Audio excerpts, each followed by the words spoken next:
Kai Express latest update habang papalapit ang napakahalagang second round ng 2027 FIBA World Cup Asian Qualifiers. May panibagong paghahanda ang Gilas Pilipinas. Ayon sa lumabas na current sports reports and social media updates, may tune-up game ang Gilas kontra Korean Basketball League Club na Ulsan Hyundai Mobis Phoebus ngayong August 20.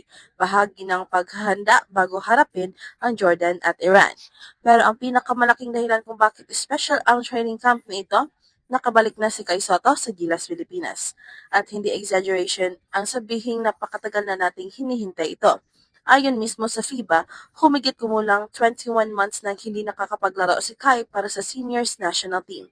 Huli siyang naglaro noong November 2024 sa FIBA Asia Cup 2025 qualifiers, kaya halos 2 buong taon na rin mula na makita natin ang 7'3" Filipino big man na lumaban para sa Gilas.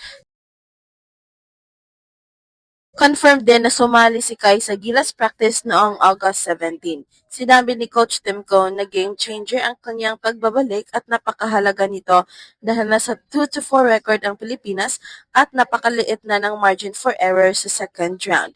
Pero isang bagay ang kailangang malinaw. Habang reported ang August 20 tune-up kontra Hyundai Mobis, wala pang official confirmation na siguradong bibigyan ng playing minutes si Kai sa mismong scrimmage. Kung gamitin siya ni Coach Tim, ito ang maaaring maging unang actual game action niya kasama ang Gilas matapos ang halos 2 taon. At kung mangyayari yan, malaking preview ito ng bagong look Gilas bago ang dalawang napakabigat na laban sa MOA Arena. Ito na ang isa sa pinakamahalagang stages ng preparation ng Gilas Pilipinas ngayong August dahil hindi ordinaryong FIBA window ang paparating. Nasa second round na tayo ng 2027 FIBA Basketball World Cup Asian Qualifiers at dahil dala ng Pilipinas ang 2-4 record mula sa first round, bawat laro mula rito ay napakahalaga. Ayon sa latest report na lumabas sa Philippine Basketball social media circuit, haharap ang Gilas sa Ulsan Hyundai Mobis Phoebus ngayong Thursday, August 20, bilang tune-up bago ang official FIBA Games. Ang Hyundai Mobis ay isang established club sa Korean Basketball League. Kaya magandang klase ng opponent ito para masukat ni Coach Tim Cohn kung nasaan na ang Gilas matapos ang kanilang bagong training camp.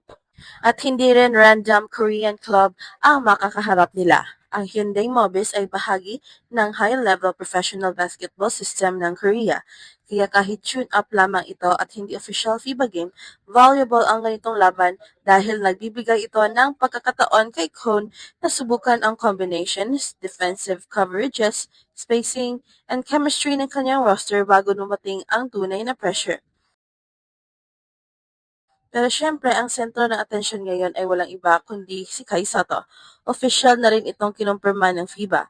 Nag-report si Kai sa Gilas training noong Monday, August 17 at mismong si Coach Tim Cohn ang nagpahayag kung gaano kalaking development ito para sa national team. Tinawag niyang game changer si Kai at sinabi niyang nasa all hands on deck situation na ang Pilipinas. At kapag tinitingnan natin kung gaano katagal na wala si Kai, mas maintindihan natin kung bakit napakalaki ng excitement. Ayon sa official FIBA report, 21 months nang mula nang huling maglaro si Kai para sa Gilas. Ang kanyang huling appearances ay noong November 2024 sa second window na FIBA Asia Cup 2025 qualifiers.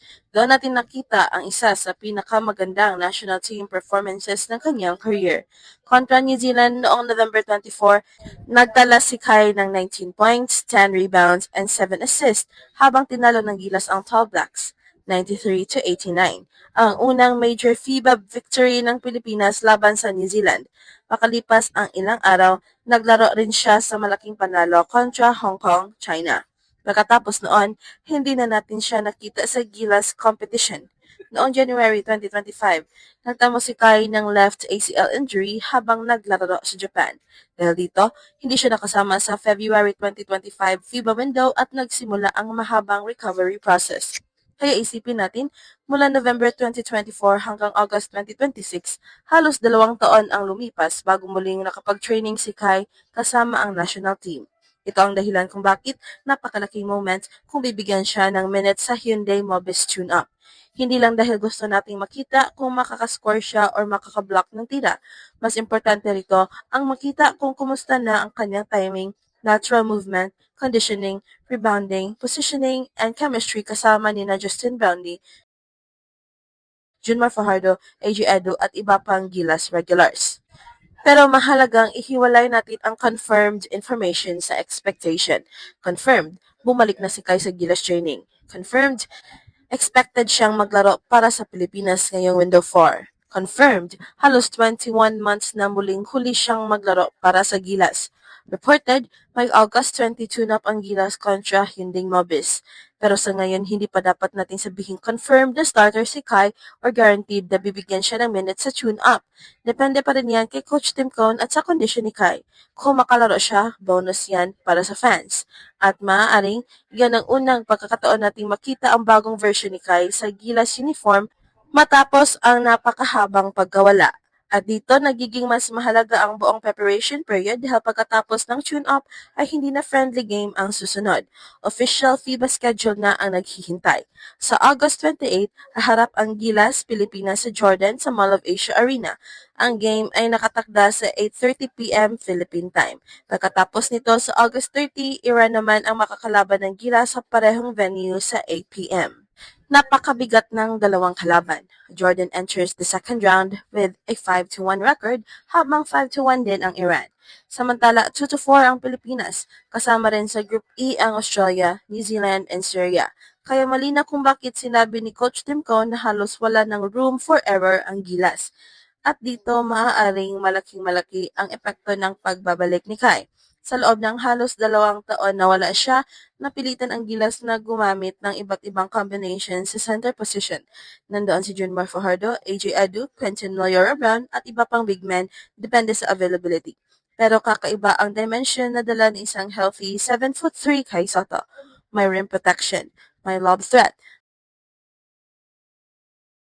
may length sa rebounding, may finishing above the rim. At higit sa lahat, may player ang Pilipinas na kayang makakaapekto sa depensa ng kalaban kahit hindi siya humahawak ng bola. Makikita rin sa FIBA numbers kung bakit mataas ang expectation. Sa kanyang 4 games sa FIBA Asia Cup 2025 qualifiers, nag-average si Kai ng 15.5 points, 12.5 rebounds, and 3.8 assists na may 25.3 efficiency rating. Sa buong senior FIBA career niya na nakalista sa official database, meron siyang average na 10.7 points, 7.3 rebounds, and 1.5 assists. Hindi ibig sabihin nito na automatic nang magiging dominant agad si Kai matapos ang mahabang pagkawala. Kailangan maging realistic tayo. Ang tunay na tanong sa tune-up at training ay kung gaano kabilis niyang makukuha ulit ang rhythm sa system ni Coach Tim Cone. At ito ang Express Info kung saan bawat kwento ginulat ang mundo. Don't forget to like and subscribe.